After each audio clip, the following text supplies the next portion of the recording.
Good morning class. Conjunction की last class है आज। कल हमने क्या पढ़ा था प्रीवियस क्लास में, उसको थोड़ा रिकैप करते हैं, ठीक है, 1 मिनट में, फिर आज की क्लास चलेंगे स्लो। कल हमने पढ़ा था दिस हिम के साथ में आपका दैट और एज का यूज था। दैट कब आएगा सर? पूरे सेंटेंस के साथ में। एज आएगा एक वर्ड या फ्रेज के साथ में। कंपैरिजन बताएंगे दोनों क्या बता रहे होंगे? कंपैरिजन द सेम के साथ में। फिर हमने पढ़ा था सच के साथ में दैट और एज भी आते हैं, और हम आगे चल के बात करेंगे तो सच किसके साथ में आएगा? नाउन के साथ में आएगा। सच किसके साथ में आएगा? नाउन के साथ में। कॉज इफेक्ट बताएगा, कंपैरिजन बताएगा, एज। ये सारी चीजें कल हमने करी थी। फिर हमने आगे थे पर्पस बताने वाले कंजंक्शन पे आगे थे। उसमें क्या था? एक सेंटेंस में पहला 2 सेंटेंस को हम जोड़ेंगे। पहला सेंटेंस एक्शन बताएगा, दूसरा उसका पर्पस बताएगा। ये सीक्वेंस भी है। पर्पस बताने वाले कंजंक्शन सो दैट है, लेस्ट है, सो एज है। 3 तरीके से हम पर्पस और एक्शन को बता सकते हैं, उसको इनको कंजक्ट कर सकते हैं, ठीक है। प्रेजेंट रहे तो आपका मे का यूज करेंगे, पास्ट रहे तो माइट का यूज करेंगे, और इसके बाद में सब्जेक्ट रहेगा। लेस्ट नेगेटिव सेंस वाला है, इसके बाद में भी सब्जेक्ट रहता है। प्रेजेंट पास्ट कौन सा भी रहे कोई फर्क नहीं पड़ता, इसके साथ में शुड होगा। दूसरा पॉइंट ये था, इसके साथ में नॉट नहीं आएगा क्योंकि ये खुद नेगेटिव सेंस वाला है। लेकिन इसके साथ में तीसरा पॉइंट कहता है नेगेटिव सेंस की वर्ब रहेगी। आगे चलिएगा। सो एज अगला एक कंजंक्शन है जो बताता है पर्पस को। इसके साथ में भी कोई भी टेंस रहे कोई फर्क नहीं पड़ता है, लेकिन इसके बाद में सब्जेक्ट नहीं रहेगा। और जो एक सेगमेंट देखने को मिलेगा वो है टू के साथ में first form of the verb. ये पर्पस की हमारी चर्चा हो गई थी कल की क्लास में, ठीक है। ये सारी चीजें हमने देख ली थी। फिर हम पहुंचे थे सो दैट को, और कंपैरिजन किया था उसके साथ में। सो और दैट ये अलग अलग हैं, तब इनके बीच में एडजेक्टिव या एडवर्ब देखने को मिल जाते हैं। ये पर्पस बताते हैं, ये आपका क्या बताते हैं? विशेषता बताते हैं अलग तरीके से। एडजेक्टिव या एडवर्ब क्या बताते हैं? अलग अलग तरीके से यूज होते हैं। सो दैट का यूज होता है, ठीक है।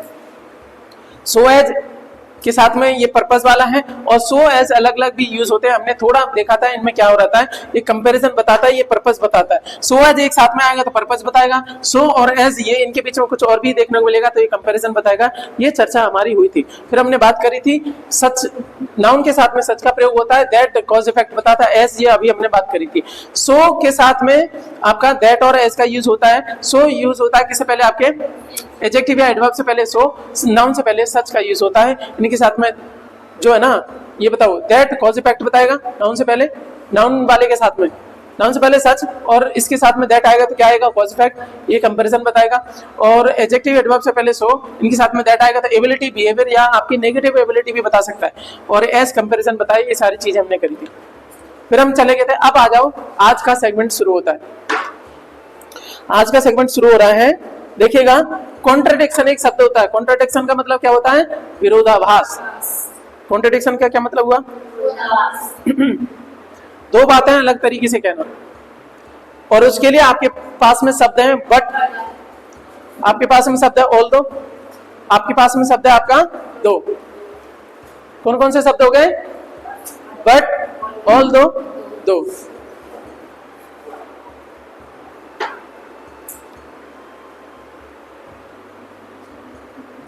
चलेगा। तो हमने बात करी कॉन्ट्रडिक्शन की।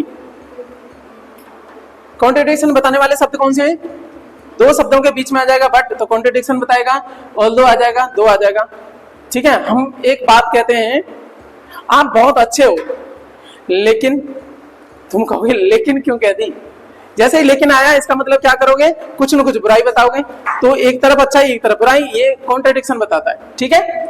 अब एक चीज ध्यान रखना, जो सेंटेंस ऑल्दो से शुरू होंगे या दो से शुरू होंगे उनके साथ में बट का यूज नहीं होता है, क्योंकि बट, ऑल्दो और दो ये सब क्या है? आपके कॉन्ट्रडिक्शन बताते हैं। तो यहाँ पे सुपरफ्लूअस हो जाएगा। इसकी जगह पे क्या आएगा? यहाँ पे बट की जगह, तब इनके साथ में बट का यूज नहीं होता है। सेंटेंस ऑल्दो या दो से शुरू हो रहा है तो इनके साथ में बट नहीं आएगा, क्योंकि तीनों कॉन्ट्रडिक्शन ही बताते हैं। समझ आएगी बात है? तो ये सुपरफ्लूअस हो जाएगा, गलत माना जाएगा, क्योंकि इनके साथ में इसका भी यूज करे 2 बार नहीं आ सकता। इनके साथ में क्या आ जाएगा? केवल कॉमा, या ओल्ड इंग्लिश में एट का यूज हो जाता है कॉमा की जगह पे। कॉमा मतलब येट का यूज कर सकते हो। किसका?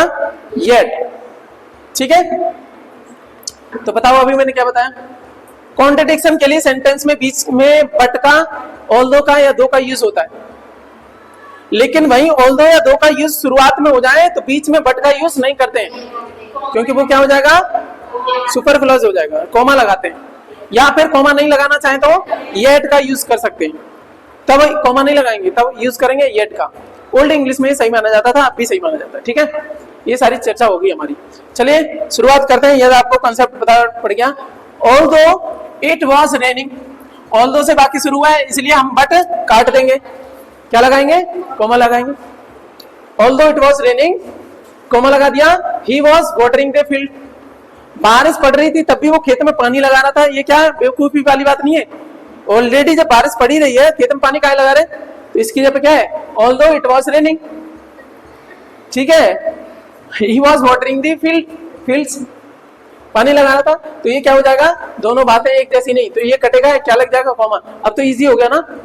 दो देखो, दो बालू सर वाज टीचिंग, अच्छा किस बात बस रहे थे, बट गिरसेक वाज टॉकिंग, उस टाइम पे गिरसेक आया करता था, तब की बात हो रही है।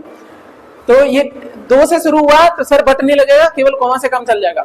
सी was ill but she attended the class, कोई बीमार है तो क्लास कैसे अटेंड कर सकता है, इसके लिए क्या हो जाएगा, she was ill but she attended the class. ये सही है, इसमें कोई दिक्कत नहीं है, इसमें कोई समस्या नहीं है, क्योंकि वाक्य आपका दो या ऑल्दो से शुरू नहीं हुआ है, तब तो लगा सकते हो, बीच में क्या समस्या है। कब नहीं लगा सकते, जब वाक्य शुरू होता है ऑल्दो या दो से, क्योंकि बट ऑल्दो या दो उनका मतलब भी क्या होता है, कॉन्ट्राडिक्शन बताना होता है, ठीक है। ये टेक्निकल क्लास है, लास्ट में चल रही है, यहाँ से मेंस में देखने को मिल जाता है, ध्यान रखना, एक भी चीजें स्किप मत करना। करीम डिड नॉट पे द बिल दो ही हैड मनी, करीम ने बिल पे नहीं करा बावजूद उसके क्योंकि उसके पास में पैसा था, तो दो बीच में आया है, ये वाक्य सही है, कोई दिक्कत नहीं। सर वाक्य शुरुआत में ऑल्दो या दो से शुरू थोड़े ना हुआ है, ठीक है, चल जाएगा, ये चलेगा। दो ही हैड मनी, कॉमा, अब क्या है, मान लीजिए यहां से लगाओ, इसको चेंज कर लो, इसको बाकी शुरू कर लो यहां से, दो ही हैड मनी, बावजूद इसके कि उसके पास में मनी थी, फिर उसके बाद में करीम, बट करीम डिड नॉट पे दे, इसकी जगह पे बट नहीं लगाएंगे, क्या लगाएंगे, कॉमा लगाएंगे, करीम डिड नॉट पे द बिल। यदि ऐसे रहता तब बाकी की शुरुआत हो जाती किससे, आपके दो से, तब फिर आपका बटन नहीं लगा के कॉमा लगाते, अभी लगाने की जरूरत नहीं है, अभी तो बाकी सीधा सीधा है, ठीक है, सिंपल वाला है। बट मानो, ऑल्दो मानो, ठीक है, करीम डिड नॉट पे the bill but he had money, ये भी सही है, दो he had money, although he had money, ये सब सही माने जाएंगे इस तरीके से। ऑल्दो ऋषि स्टार्टेड लेट, उसने लेट स्टार्ट करा, येट ही रीच्ड अर्ली, बावजूद इसके वो जल्दी पहुंच गया, ये सही है, क्योंकि इसको लगाओ या कॉमा को लगाओ एक ही बात है, क्या नहीं लगा सकते, बट का यूज नहीं कर सकते, बस इतना ध्यान रखना। Although he Rishi started late, अब मैं यहाँ पे लगा दूं दो ही reached early, ये सही है, गलत है, तभी गलत है। बट हो, दो हो या ऑल्दो हो, उनमें से कोई नहीं लगाएंगे, या तो कॉमा लगाएंगे या येट का यूज करेंगे, येट का यूज ओल्ड इंग्लिश में हुआ करता था। अब चलते हैं सर अगले कंसेप्ट पे, ये है आपका डाउट। डाउट के साथ में यूज करेंगे वेदर और का, डाउट के साथ में यूज करते हैं वेदर और का, डाउटलेस के साथ में यूज करते हैं दैट का, और ये क्या दिखाता है, ट्रस्ट दिखाता है, आपको संदेह नहीं किसी पर, इसका मतलब विश्वास करते हो। और डाउट है तो वेदर दिस, या तो इसने चोरी करी है इसने, वेदर के साथ में और का लगाएंगे, ये चॉइस बताता है, या तो ये या वो, या घर या बार, है ना, इस तरीके से रहता है, ध्यान रखना। अच्छा एक चीज ध्यान रखना, WHETHER रहता है, ये WEATHER हो गया तो ये आपका मौसम वाला हो जाएगा। एक चीज ध्यान रखना, इसमें कहीं ए दिख रहा है, ए से एटमॉस्फेयर, ध्यान रखना, मौसम की घटनाएं कहाँ होती हैं, एटमॉस्फेयर में होते हैं कि नहीं, तो उसकी स्पेलिंग क्या रहेगी, मौसम वाले की ए होना चाहिए, WEATHER क्या होगी, मौसम वाली, और ए हटा दो ई के बाद में, तो क्या होगा, WETHER, ये हो गया वेदर वाला, या ये या वो, ठीक है। ऐसे करके आपका थोड़ा अंतर देखते हैं। मौसम वाली स्पेलिंग क्या है, यही स्पेलिंग है, इसमें ए लगा दो ई के बाद में, WEATHER, वो गया मौसम, वेदर, इसको भी वेदर बोलते हैं, प्रोनाउंसिएशन दोनों का एक ही है, स्पेलिंग में अंतर है। मेरी बात समझ में आ गई, कंसेप्ट क्या है सर, फिर से बताऊं, ये बताओ, मैं बोलूं डाउटलेस, इसके साथ में किसका यूज होगा, दैट का, ये कब लगाओगे, जब आप ट्रस्ट कर, इसका मतलब है आप ट्रस्ट कर रहे हो, ठीक है। अच्छा डाउट है तो क्या लगाओ, वेदर और का यूज होता है, वेदर और का यूज कब होता है, डाउट के लिए, और दैट का यूज होता है डाउटलेस के लिए, ट्रस्ट के लिए। ठीक है, यदि इतना कंसेप्ट समझ में आ गया तो फैल जाते हैं इस पे। आई डाउट, बताओ खाली जगह में क्या आएगा? Whether the news is true. मुझे संदेह है कि न्यूज सही है नहीं है। आगे चलिए, सी डज नॉट नो, यदि वो जानती नहीं है तो क्या है? संदेह है कि नहीं है? अरे अब इसमें सेंस निकालना है किसका, डाउट है या नहीं। अब जानती है तो कोई डाउट ही नहीं है। मैंने पूछा तुम जानते हो? सर थोड़ा डाउट है, इसका मतलब डज नॉट नो है ना। और जानते हो तो क्या है? डाउटलेस, कोई डाउट ही नहीं है आपके। ऐसे ध्यान रखना, सी डज नॉट नो, यहां पे क्या रहेगा बताओ जल्दी से? भरो ना इसमें, वेदर लगेगा। क्यों? अब नहीं जानना तो क्या हो गया? डाउट ही हो गया ना। अच्छा, whether the result has been announced or not, लास्ट में ऐसे ही लगा सकते हो पूरा करने के लिए, बाकी जरूरत नहीं है। वैसे सेंटेंस ऐसा ही रहेगा, बुलाते मत बनो। Shruti believes that the officer was a offer was a trap. Shruti believe करती है, बिलीव का मतलब विश्वास करना, ट्रस्ट करना, इसका मतलब क्या हो गया? डाउटलेस हो गया। उसके साथ में क्या आएगा? दैट आएगा। अब आ जाओ, समीर इज डाउटलेस, डाउटलेस है तो उसमें बोल ही रखा है डाउटलेस, तो फिर कुछ दिक्कत नहीं है, तो दैट आएगा, that they would come. Mohan is sure, अब श्योर है तो डाउट है या नहीं है? डाउट नहीं है, डाउटलेस है। अब तुम पक्का हो, पता है कि ये चीजें, तो डाउटलेस हो कि नहीं, तो इसमें क्या आएगा? That he will qualify the exam. अब आ जाते हैं सर, अगला सेगमेंट लेके चलते हैं, अंतिम पड़ाव की ओर हैं आपके कंजंक्शन वाले चैप्टर पे। और भी पेयर कंजंक्शन देख लो, आपने पढ़ा था नीदर के साथ में नॉर आता है, नीदर के साथ में नॉर आता है, ईदर के साथ में और आता है। एक चीज देखो, नीदर के साथ में nor, nor nor nor nor ये भी रह सकते हैं, एक नॉर नहीं कई नॉर भी आ सकते हैं, ध्यान रखना नीदर के साथ में। अच्छा, नीदर नहीं है तो क्या रहेगा? नॉट, नेवर और सेल्डम है तो उसके साथ में और की सीरीज चलेगी। अभी हमने कंसेप्ट क्या पढ़ा ये बताओ? नॉट, नेवर, सेल्डम, इनके साथ में और चलेगा, और नीदर के साथ में नॉर नॉर नॉर चलेगा। यदि इतना समझ में आ गया तो आप करते हैं आपका। Naren is neither sad nor happy और एंग्री बोल रहा है। सर नीदर के साथ में जितने भी आएंगे आगे सब नॉर आएंगे। क्या आएंगे? सब नॉर आएंगे। नरेन इज नीदर सैड, ना तो क्या है वो सैड है, और ना ही क्या वो हैप्पी है, और ना ही वो गुस्सा है, तो सारे क्या आ जाएंगे? और नहीं आएगा कभी भी, इसमें आएंगे नीदर के बाद में सारी सीरीज जितने कर लो, ना ही ये है ना ही वो है ना ही वो, करते जाओ, कितने भी कर लो कोई दिक्कत नहीं है, रहेंगे सब किससे? नॉर से ही रहेंगे। नॉर ये, नॉर वो, नॉर वो। ठीक है। सना इज नॉट गोइंग, अच्छा नीदर आया नहीं, क्या आया? नॉट आया। नॉट के साथ में क्या आएगा? नॉर नहीं आएगा। नॉर कब आएगा? नीदर के साथ में ही आएगा। इसके साथ में आएगा नॉट गोइंग और वेटिंग और से एनीथिंग, यानी नॉट, नेवर और किसके साथ में? नॉट, नेवर और सेल्डम, इनके साथ में और की सीरीज चलेगी। नीदर के साथ में नॉर नॉर की चलेगी। तो एक बात करूं तो नॉर के साथ में सॉरी नीदर के साथ में चलेगी नॉर की, और बाकी जो नेगेटिव वाले उनके साथ में और की चलेगी। क्लियर बात? खत्म। नॉर आएगा ही किसके साथ में? नीदर के साथ में। Prabha has neither money nor jewellery और एनीथिंग। एक चीज बताओ, नीदर आया है तो अब जितने भी आएंगे क्या आएंगे? नॉर आएंगे। तो गलत कहां है? यहाँ पे एरर कहां है? और नहीं आएगा। नॉर के बाद में, नीदर के बाद में सब नॉर नॉर आएंगे। Mohan never helps nor trust और लीव्स एनीवन, नॉर नहीं आएगा क्योंकि नेवर है, नीदर नहीं है, तो अब जितने आएंगे उसके बाद में और आएंगे। क्या समझ में आई बात है? चलो अब हम देखेंगे, ऑलमोस्ट हमारा फिनिश की तरफ है। कंजंक्शन का यूज और कहां देखने को मिलता है? तो सर आपने प्रोनाउन में देखा होगा, I know her who has received the first prize. इसमें रिलेटिव प्रोनाउन जो हुआ करते थे, जिनको कहते थे हु, क्या रिलेटिव प्रोनाउन भी है। प्रोनाउन में तब पढ़ा था रिलेटिव प्रोनाउन के रूप में। ठीक है, इससे पहले जो एंटीसीडेंट है उसको क्या कर रहा होता है, उसके बारे में बता रहा होता है, हरि को बता रहा होता है, इसलिए इसको प्रोनाउन कहते हैं। जो हरि क्या नाउन, नाउन की जगह पे आ रहा है इसलिए प्रोनाउन कहते हैं, रिलेट कर रहा है हरि को।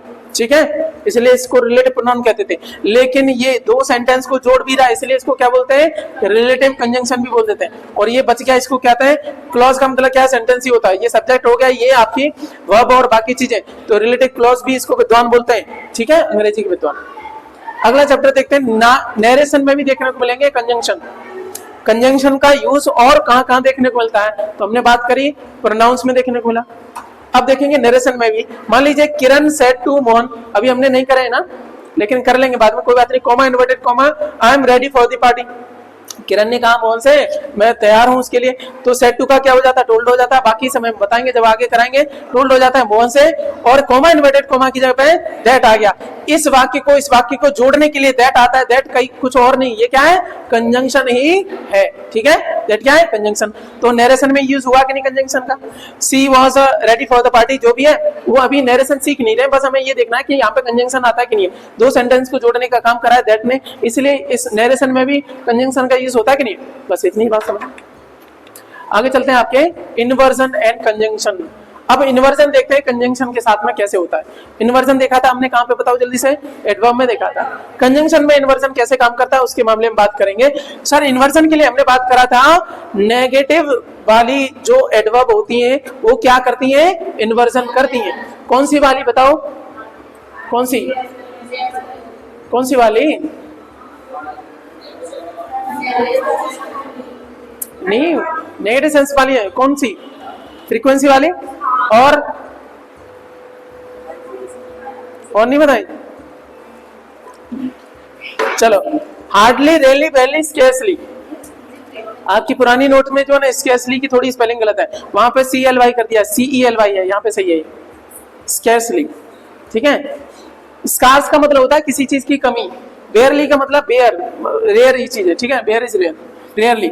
अच्छा चलो सर, जब हम क्या करते हैं एडवर्ब ऑफ फ्रीक्वेंसी, ये जो जब आपका नेगेटिव सेंस वाली ये रहती है ना, वो आगे आ जाए, इनसे बातें शुरू हो,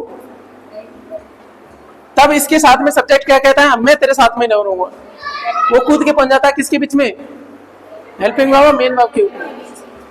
मेन वर्ब से पहले हेल्पिंग वर्ब आती है, तो सेंटेंस कैसा हो जाएगा, adverb, helping verb, subject, main verb और बाकी चीजें, ऐसा ही रहता है।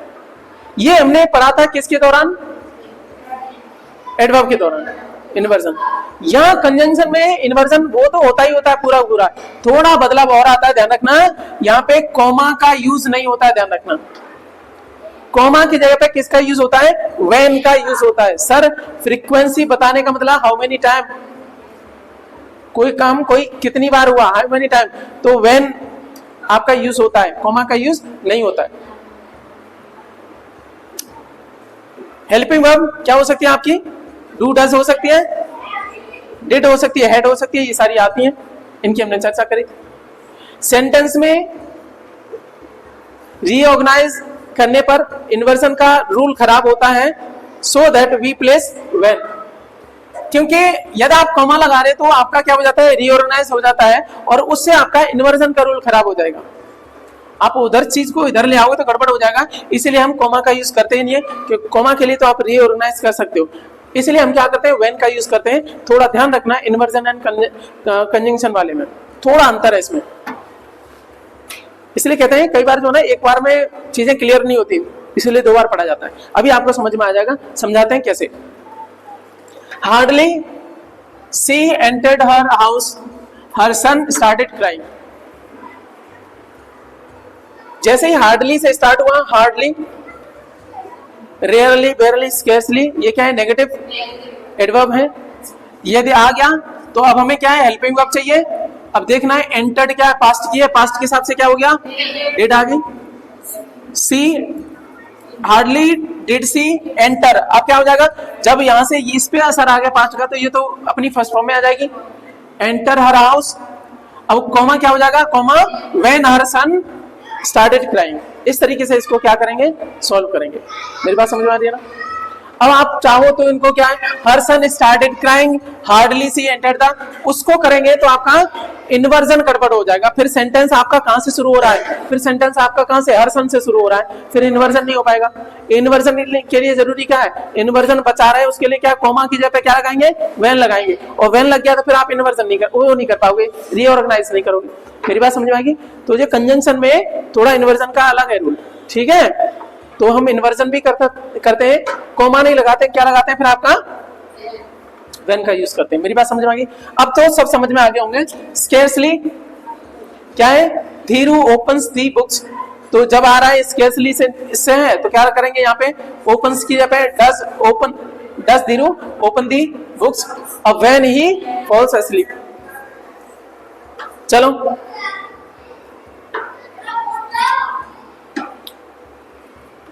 मुश्किल से ही वो किताबें खोलता है, जब भी खोलता है तो क्या हो जाता है, सो जाता है, ठीक है। उसके बाद यहाँ पे एग्जैक्ट सेंस वो नहीं निकलता है, व्हेन तो हम लगाते हैं उसके लिए।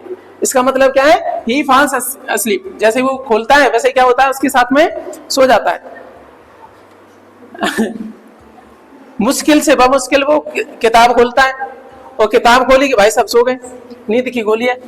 रेयरली, अब हेड का क्या आ जाएगा, हेल्पिंग वर्ब हेड ही होगी, ठीक है, तो उसको सीधा प्लेस कर देंगे। हेड अपने आप में क्या है, हेल्पिंग वर्ब ही है, तो उसको यहां से काट के कहां ले आएंगे, यहीं पे। रेयरली हेड माधवी पेड, अब इसमें कोई दिक्कत नहीं, फिर हेल्पिंग वर्ब है, ये तो आपका थर्ड फॉर्म का असर रहेगा, क्योंकि इसको ही ले आए आपने, कोई इसमें से नहीं निकाली, हेल्पिंग वर्ब इसमें से निकाली नहीं है। आपने क्या किया, ये हेड पेड ये तो आता ही आता है, तो इसको बस आपने सामने कर दिया, ये तो इसी में रहेगी, द बिल, ठीक है। When our friends come to her house, hardly, इसको तो आप कर ही पाओगे, हार्डली, इसको सेकंड फॉर्म की वजह से यहाँ पे डिड ले आए, स्पीक दी ट्रूथ, ठीक है। व्हेन एंजेला फेल्ट बैड, ठीक है।